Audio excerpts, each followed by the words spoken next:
शेखर ई study में आप सभी का स्वागत है। प्रिय विद्यार्थियों, हमारे इस ऑनलाइन इंस्टीट्यूट के माध्यम से आप सभी को गणित और हिंदी विषय का आधारभूत तरीके से अध्यापन कराया जाता है, जिसमें कहीं अगर थोड़ी बहुत त्रुटि हो जाती है तो उसके लिए हम क्षमा प्रार्थी हैं और इस संबंध में आपके सुझाव आमंत्रित हैं। धन्यवाद। हेलो दोस्तों, मैं शेखर स्वागत करता हूं आपका अपने YouTube चैनल शेखर ई स्टडी पॉइंट में। दोस्तों, रस आपका चल रहा था जिसके लगभग 6 पार्ट आ चुके थे। आज उसी क्रम में अगला पार्ट होगा। हमने अब तक रस के बारे में बहुत सारे अध्ययन कर लिए हैं, इसकी बेसिक जानकारियां हमने ले ली हैं और अब हम रस को विस्तृत तरीके से पढ़ रहे थे। ठीक है, हमने करुण रस को देख लिया, हास्य रस को देख लिया और एक रस और देख लिया जो मेरे ध्यान में नहीं आ रहा है, आपको पीछे वाले पार्ट में मैंने बता दिया। ठीक है, आज का जो होगा वो रौद्र रस होगा। ठीक है, आज का जो अगला रस है ये रौद्र रस है। इसे हम उसी तरीके से पढ़ेंगे जैसे आज अभी के पिछले रसों को हम पढ़ते हैं। मतलब आप पूरे उदाहरण को देखेंगे, फिर उनके अस्थाई भाव को, फिर उनका रंग कौन सा होता है, संबंधित देवता कौन कौन से हैं, फिर उदाहरण के माध्यम से उनको समझेंगे। ठीक है, तो इस तरीके से समझने पर आपको जल्दी भूलता नहीं और आप किसी भी तरीके का उदाहरण हो आप आसानी से समझ पाते हैं। साथ ही साथ मैं संबंधित रस की पहचान के कौन कौन से कारक हो सकते हैं उन सबको लिख देता हूं ताकि आपको पहचानने में आसानी हो। ठीक है, तो देखिए अब रौद्र रस आ जाए। आपने श्रृंगार, हास और करुण रस को देख लिया है, 3 रसों को आपने देख लिया। अगला है रौद्र रस, पार्ट 7 है। ठीक है, पिछले के पार्ट आपको प्लेलिस्ट में मिल जाएंगे। अगर आपने नहीं देखा है तो प्लेलिस्ट में जाके अवश्य देख लीजिएगा। ठीक है, तो रौद्र रस को हमने यहाँ पर पूरी तरीके से लिख दिया। मैं जब हटता हूँ तो आप इसका स्क्रीनशॉट लेकर अपनी कॉपी पे लिख सकते हैं। ठीक है, वैसे मैं बोलता रहता हूँ, आप चाहेंगे सुन के भी लिख सकते हैं क्या होता है। देखिए, रौद्रस, रौद्र मतलब शब्द से ही स्पष्ट है कि क्रोध वाला ये कोई मैटर है। यहाँ पे रौद्र है, रौद्रस, जहाँ पे उत्तेजना या किसी द्वारा कही गई अनुचित बात से आपके अंदर क्रोध का भाव आ जाए। मतलब अगर उत्तेजना का भाव है या कोई अनुचित बात से क्रोधित हो जाता है या वो जो उत्पन्न भाव होता है वह क्रोध का भाव होता है, तो वहां पे रौद्र रस माना जाता है। ठीक है, तो जहां पर उत्तेजना अथवा अनुचित बात के कारण मन में गुस्सा का भाव उत्पन्न होता है वहां पे रौद्र रस होता है। ठीक, रौद्र रस का अस्थाई भाव होता है क्रोध। इसका रंग जो होता है, क्योंकि रौद्र है तो अर्थात लाल से ही प्रतीक होगा ये, तो इसका रंग रक्त कहीं माना जाता है या कहीं कहीं लालिमा या लाल रंग भी आ सकता है। ठीक है, हालांकि मैंने रक्त लिख दिया, रक्त से आप समझ जाएंगे कौन सा रंग होता है। देवता की बात करें तो अक्सर सबसे गुस्से वाले देवता भगवान शिव को माना जाता है या उन्हीं का पर्याय शब्द आता है रुद्र शब्द। ठीक है, ऐसे शब्द आपको एग्जाम में मिलते हैं, उन्हीं को मैंने यहाँ पे लिखा है। तो रौद्र रस का स्थायी भाव क्रोध, अगर रंग पूछ दे तो रक्त, देवता पूछ दे तो शिव, या एक शब्द और आया है एग्जाम में रुद्र।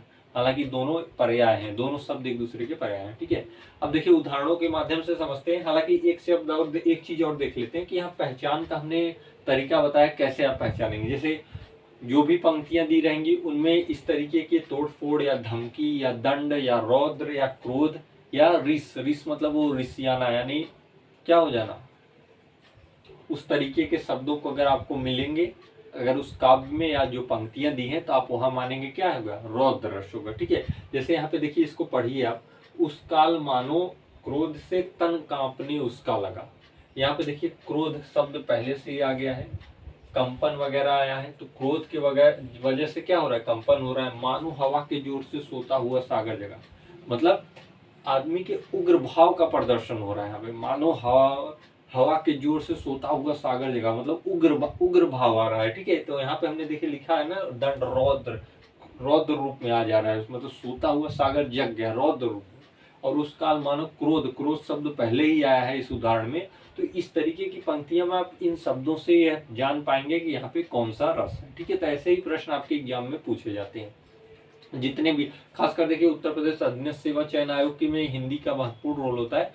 बाकी जितनी टीचिंग से संबंधित परीक्षाएं वहां भी हिंदी महत्वपूर्ण ही होती है। ठीक है, और यूपीपी और यूपीएसआई ये सारे एग्जामों में भी हिंदी पूछी जाती है, उन्हीं से रिलेटेड यहाँ पे आपको हिंदी पढ़ाई जा रही है, एकदम बेसिक से और पूरा थियरी के तरीके से पढ़ाई जा रही है। ठीक, तो रौद्र रस आप समझ गए। एक उदाहरण मैंने यहाँ पे आपको बताया है, एक उदाहरण मैं आपको और बता देता हूँ। ठीक है, इस उदाहरणों को आप अपनी कॉपी पे लिखते चलिएगा ताकि आपको उस रसों को समझने में आसानी होती है। उस काल से मानो क्रोध से तन कांपने उसका लगा, मानो हवा के जोर से सोता हुआ सागर जगा। तो आप इसको पढ़ेंगे तो अपने आप समझ में आ जाएगा कि यहाँ क्या हो रहा है, उतावलापन, उत्तेजना की बात हो रही है। तो यहाँ पे क्या हो रही है, उत्तेजना की बात हो रही थी, ये कौन सा होगा, रौद्र रस होगा। ठीक है, आइए दूसरा उदाहरण इसका देख लेते हैं। दूसरा उदाहरण है, देखिए ये रामचरितमानस गोस्वामी तुलसीदास द्वारा रचित रामचरितमानस की एक बहुत अच्छी पंक्ति है, आप अगर जानते होंगे, अगर इसे पढ़े भी होंगे कभी तो। देखिए, रे नृप बालक काल बस बोलत तो ही न संभार, धनु ही सम त्रिपुरारी धनु विदित सकल संसार। देखिएगा इसका अर्थ क्या है, रे नृप बालक, नृप मतलब राजा होता है, नृप बालक मतलब राजा का पुत्र अर्थात राजपुत्र, रे मतलब अरे, अरे राजा का पुत्र अर्थात राजपुत्र, काल के बस में होने से तुम्हें बोलने का, तुम क्या बोल रहे हैं या बोलने का होश नहीं है। विदित सकल संसार, सारे संसार में जो विदित है, क्या, त्रिपुरारी मतलब भगवान शिव का धनुष, क्या वह धनु ही के समान है। धनु ही मतलब छोटा धनुष या खेलने वाले धनुष को कहते हैं। ठीक है, तो क्या हो रहा है यहाँ पे, क्या रौद्र में बात कही जा रही है कि रे नृप बालक मतलब कोई इस तरीके का राजा का पुत्र है वहां पे, और उसकी धनुष की अवहेलना के क्रोध में यह बात कही जा रही है कि रे नृप बालक, हे राजपुत्र, अरे राजपुत्र, काल के वश में होने से तुम क्या बोल रहे हो, इसका तुम्हें होश नहीं है। यहां से फिर इसका अर्थ निकालिएगा कि धनु विदित सकल संसार, ऐसा धनुष जो त्रिपुरारी मतलब शिव का धनुष, जिसे जो पूरे संसार में विख्यात है, क्या वह एक छोटे से धनु ही के समान है। क्या धनु ही मतलब खेलने वाला धनुष, ठीक है, तो उसके समान है। तो ये क्रोध में रौद्र में रूप में कही गई बात है, तो यहाँ पे कौन सा रस होगा, रौद्र रस होगा। ठीक है, तो इस तरीके के उदाहरण आपको मिलेंगे रौद्र रस में, आप आसानी से पहचान सकते हैं इन सारे शब्दों को देखकर। ठीक, तो रौद्र रस आपका यहाँ पे समाप्त होता है। इसमें बहुत कुछ है नहीं, जहाँ से प्रश्न आ सकते हैं उन्हीं चीजों को आपको पढ़ना है, क्योंकि आप कंपटीशन का एग्जाम दे रहे हैं। ठीक है, आप ऐसा कोई क्लास इस तरीके की नहीं चल रही कि आप पूरा अध्ययन ही करेंगे। ठीक, क्योंकि स्मार्ट तरीके से अध्ययन करना है ना, ये कंपटीशन है, यहाँ पे बीट करके आगे बढ़ना है, तो स्मार्ट अध्ययन आवश्यक है। ठीक, तो इन सारी चीजों को आप नोट करते चलिएगा, समझने का तरीका समझिएगा, बहुत आसानी से समझ में आ जाएगा। ठीक है, अब आइए रौद्र रस हो गया, आइए देखते हैं अगला रस। अगला रस है वीर रस। हमने रौद्र रस को देख लिया। ठीक है, अब आइए वीर रस को देखते हैं। दोनों एक दूसरे के सिमिलर हैं, आप जान लीजिए। सॉरी, जिस तरीके से क्रोध आता है उसी तरीके से वीरता का भाव भी इसी रस में आपको अनुभूति होगी। ठीक है, देखिए वीर रस, अब वहां पे क्या था, उत्तेजना होती थी, यहाँ क्या है, उत्साह है। जब आपने रौद्र रस पढ़ा तो वहां उत्तेजना का भाव था, यहाँ पे उत्साह का भाव। जहाँ उत्साह एवं वीरता उत्पन्न करने वाले भाव आते हैं वहां पे क्या होता है, वीर रस होता है। तो लिख सकते हैं जहाँ उत्साह और वीरता उत्पन्न करने वाली बातें हो, या ऐसा कोई दृश्य आपके सामने हो जिससे आपके मन में क्या है, उत्साह है, वीरता का भावपन पे, वहां पे कौन सा रस होता है, वीर रस होता है। ठीक है, वीर रस का स्थायी भाव ही उत्साह है। इसके रंग जो होता है गौर होता है, और देवता जो इसके होते हैं अर्जुन या इंद्र। ठीक है, कोई भी आपको इन दो शब्दों में से मिल सकता है परीक्षाओं में, तो आप दोनों को लिख लीजिएगा। ठीक है, तो जहां पे उत्साह का वर्णन हो या वीरता उत्पन्न करने वाले ऐसे दृश्य का वर्णन हो जिसको सुनने या साक्षात देखने पर आपके मन में क्या है, वीरता का भाव आ जाए, वहां पे वीर रस होता है। इसका स्थायी भाव क्या होता है, उत्साह होता है, रंग इसका गौर होता है, और देवता इसके अर्जुन या इंद्र माने गए हैं। ठीक है, अब देखिए वीर रस के जो आपको उदाहरण मिलेंगे, जो आपको पंक्तियां मिलेंगी या काव्य के रूप में जो भी पंक्तियां मिलेंगी, उसमें 4 तरीके के वीर रस का वर्णन मिलेगा।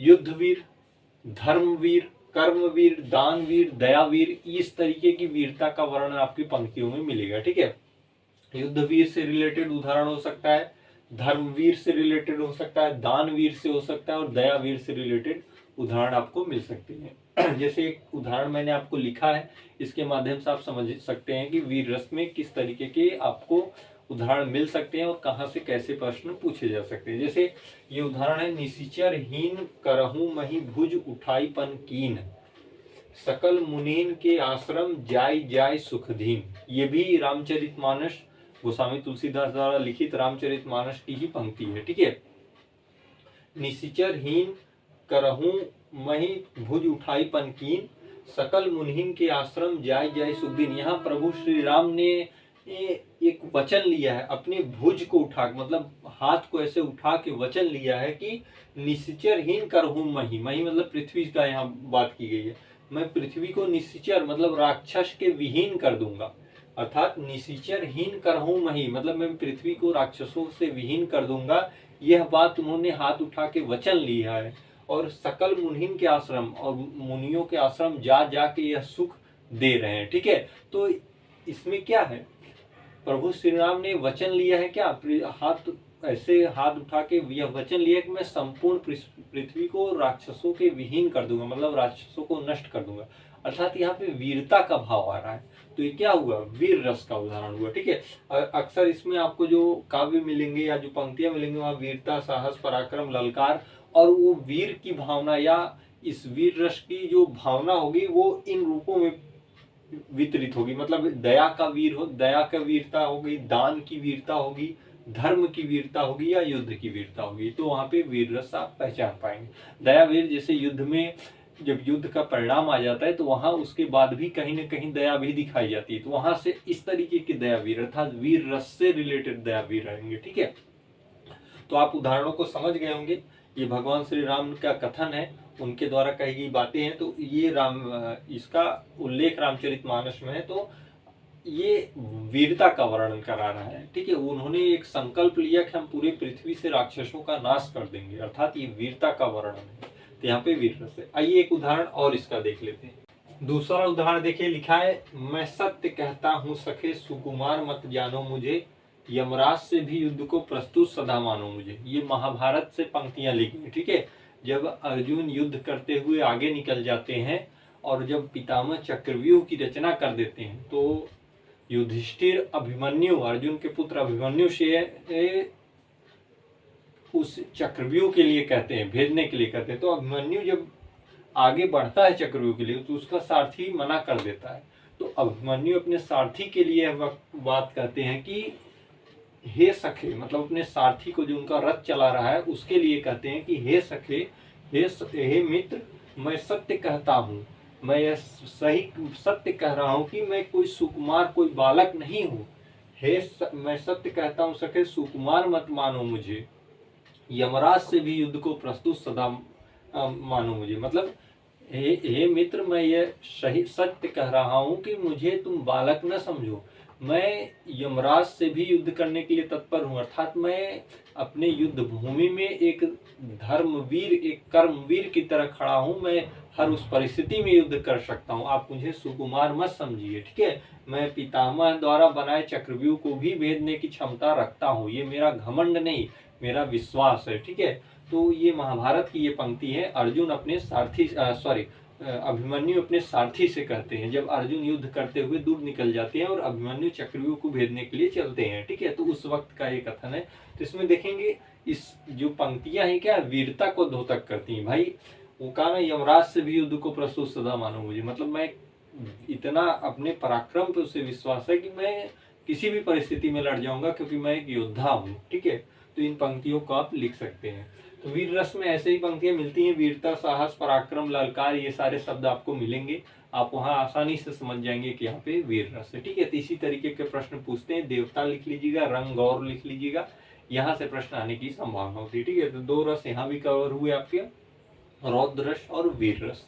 तो आज के पार्ट में फिलहाल इतना ही, मिलते हैं अगले पार्ट में। तो पार्ट थोड़ा छोटा छोटा बना रहे हैं ताकि ऐसा ना हो कि आपको बोरिंग महसूस हो। आप इसे अपनी कॉपी में लिखेंगे तो समय अधिक लगेगा, भले ये छोटे में आपको दिखता हो, क्योंकि मैं यहाँ पे लिख नहीं रहा हूँ, डायरेक्ट स्लाइड बदल रही है। ठीक है, लेकिन आप जब कॉपी पे लिखेंगे तो आप इसको पॉज कर करके लिखेंगे। ठीक है, तो वीडियो आज के लिए फिलहाल इतना ही, मिलते हैं अगले पार्ट में, अगले के जितने शेष रस बचे उनको कवर करेंगे। ठीक है, धन्यवाद।